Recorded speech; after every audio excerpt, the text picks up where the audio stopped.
Husky fans, welcome once again to the Husky Highlight Show. I'm Tyler Hartung, here with Kevin Dowd and Tukneen Nguyen as always, and we're here on the field of Husky Stadium after the Huskies just came away with a 27-17 victory over the Washington State Cougars in the 106th edition of the Apple Cup.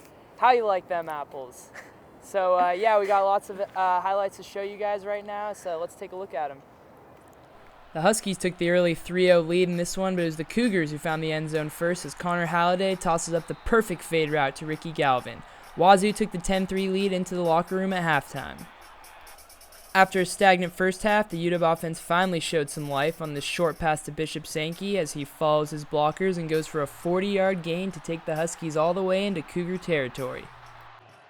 That big gain set up this Keith Price pass to Austin Seferian-Jenkins just a few plays later for the Washington touchdown. Huskies tie up the game on that one, bringing the score to 10-10 now.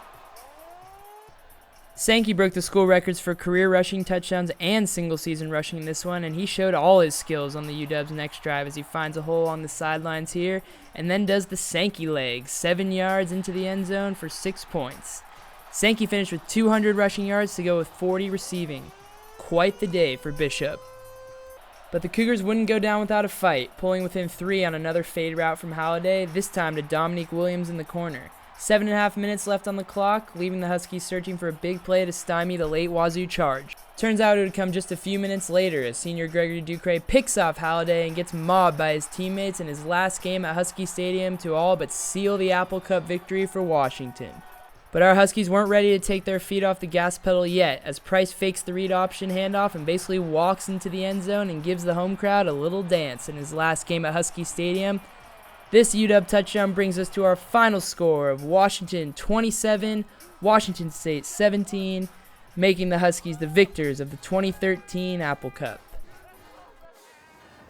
So there we have it. The tape says it all. Huskies come away with a 27-17 victory over the cross-state rival Washington State Cougars in this year's edition of the Apple Cup.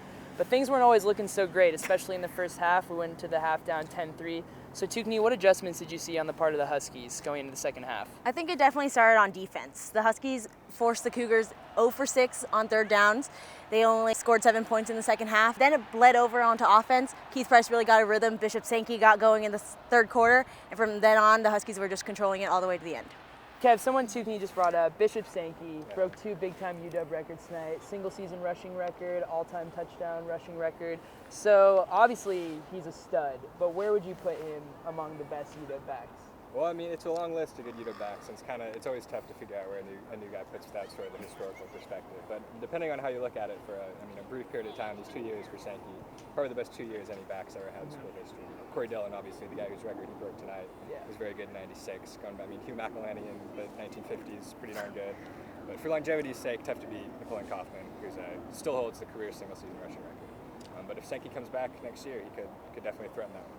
Yeah, so speaking of which, do you see Bishop Sankey coming back next year? Do you see him jump into the NFL draft? What do you foresee there? If I were Bishop Sankey, or if he wanted my opinion, and Bishop, if you do, here it is, I would go.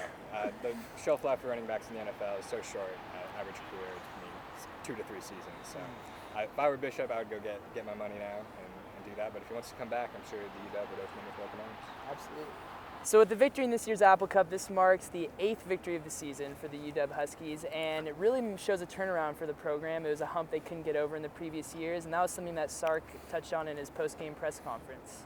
But we're a better team today than we were a year ago, and a year ago we were a better team than we were the year before that. Sometimes games go the way they go, and you don't get the call, or you don't get the catch, or you make the one bad call as a coach.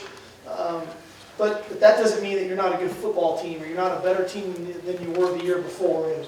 So I'd just say the Huskies won 8 games this season, so they will be bowling next month come December. So Kevin, where do you think they'll end up as far as bowl games go? As it looks right now, it looks like Oregon, Stanford, UCLA, USC, and Arizona State are going to get those first 5 spots, which will put the Huskies into the Fight Hunger Bowl in San Francisco in the Pac-12 6th spot. One thing that can mess that up if Arizona beats Arizona State on Saturday, which I guess you'll know when you see this. Huskies could end up in Albuquerque, but it's looking like one of those 2 bowls. Well, it's been a long, fun season, Husky fans, but this is our last edition for this season. We will be back basketball season, though, so look for us then. For the last time of the 2013 year, I'm Tyler Hartung, here with Kevin Dowd, Tukneen Nguyen. As always, thank you for watching, Husky fans.